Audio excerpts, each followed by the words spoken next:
کو आमूस नबी के पेशे के मुतालिक बताना चाहता हूँ कि आमूस नबी क्या काम करता था। पहले ये बताऊँ कि बाइबल मुक़द्दस में कुछ बड़े अंबिया हैं जिनकी किताबें बहुत बड़ी हैं, जैसे इशाया, यिर्मयाह, हिजकिय्याह, दानियल, और कुछ 12 छोटे नबी हैं, सिर्फ इसलिए उन्हें छोटे कहा जाता है क्योंकि उनकी किताबें छोटी हैं। और उनमें एक बहुत बड़ा नाम आमूस है। आमूस के मुतालिक एक बात और मैं बताना चाहता हूँ, ये यीशु मसीह से पहले 8वीं सदी में 4 नबी थे जो एक ही वक्त में आए। 2 सल्तनतें थी, एक जनूबी एक शुमाली।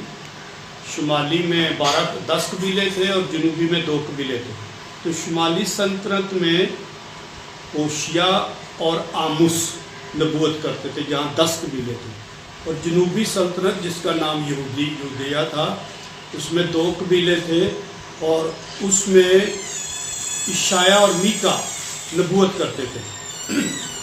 तो ये 4 नबी, इशाया नबी, मीका नबी जो यरूशलेम के इर्द गिर्द नबूवत करते थे, और होशिया और आमूस नबी ये शुमाली सल्तनत में सामरिया में नबूवत करते थे। शुमाली सल्तनत का नाम इसराइल था, 10 कबीलों वाली सल्तनत। ये मैं बात इसलिए भी बता रहा हूँ कि ये अंदाज़ा लगाया जा सकता है कि इन 4 नबियों की तालीमात में काफ़ी मिलते जुलते मजमून हैं, क्योंकि एक ही वक्त में आए और कौम के मुआशरे के एक जैसे हालात थे। अब मैं बताता हूँ आमूस नबी का पेशा। बाइबल मुक़द्दस में आमूस नबी की किताब के शुरू ही में पहली 1-2 आयत में बताया गया है कि वो गोलरों का पालने वाला था, गोलरों का। तो मैं इस पे बातचीत करता हूँ। कुछ लोग इसे पासबान, गल्लाबान, चरवाहा कहते हैं, जो कि बाइबल मुक़द्दस में आम लफ्ज़ है। और चूँकि आजकल की ज़्यादा सकाफ़तों में, ख़ासकर ज़राइती सकाफ़तों में, ये गोलरों को पालने वाले का शोबा नहीं है, इसलिए इसे समझना मुश्किल है। ये जो आमूस नबी था, बुनियादी तौर पे ये जनूबी सल्तनत के था। ये यरूशलेम के इर्द गिर्द तकाओ के एक गाँव से रहता था और इसका एक ख़ास पेशा था। उस पेशे में बहुत ही कम लोग थे, यानी जैसे माहिरीन होते हैं, एक्सपर्ट्स होते हैं, तो उन्हें यहाँ मुख्तलिफ़ जगहों पे बुलाया जाता है। तो इसका पेशा ये था कि गूलर एक फल का दरख्त होता था और उस फल को जब वो लगता था और बढ़ता था तो एक मुनासिब वक्त में एक ख़ास अंदाज से कट लगाना पड़ता था, जिसको हम पंजाबी में कहते हैं पछ लाना। तो एक ख़ास ज़ोर के साथ एक ख़ास जगह पर और एक ख़ास वक्त में ये काम करना होता था, जिसकी वजह से गुलरों की फसल बहुत उम्दा होती थी।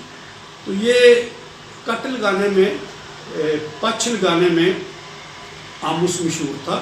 इसके फैमिली का ये बिज़नेस था और इसको यूदिया की सल्तनत, 2 कबीलों की सल्तनत, जनूबी सल्तनत से शुमाली सल्तनत में जाना पड़ा। वहाँ खुदा इस पे ज़ाहिर हुआ और खुदा ने कहा कि सामरा में जाकर नबूवत का।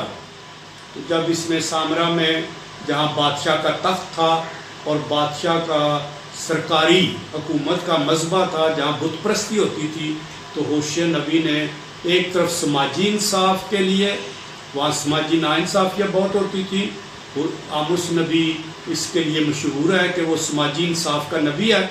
उसके ख़िलाफ़ उसने समाजी इंसाफ के हक़ में और समाजी मुआशरती नाइंसाफ़ियों के ख़िलाफ़ नबूवत की।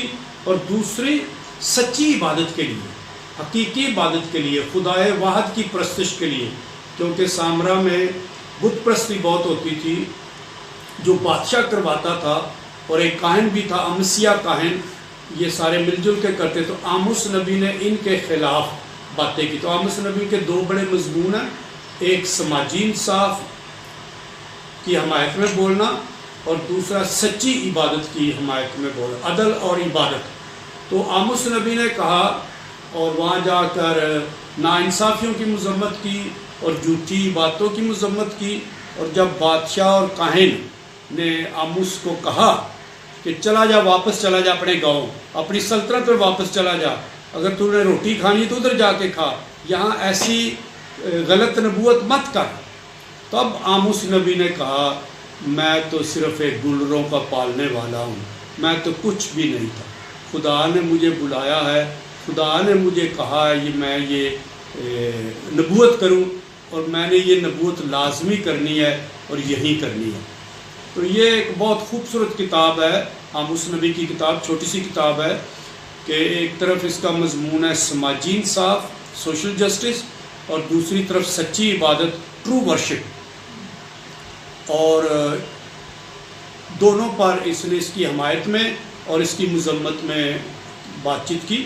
میں یہاں بتانا چاہتا ہوں کہ ہر نبی کا دو کام ہوتے ہیں، بدیوں کی مذمت کرنا اور نیکیوں کی حمایت کرنا، نیکیوں کی تبلیغ کرنا. ہر نبی میں، سچے نبی میں یہ دو باتیں ہوتی ہیں. تو میں یہ ایک چھوٹا سا خیال تھا اور میں یہ دینا چاہتا تھا کہ آموس نبی کا نبی بننے سے پہلے پیشہ کیا تھا، وہ کیا کام کرتا تھا، وہ گلروں کو پالنے والا تھا.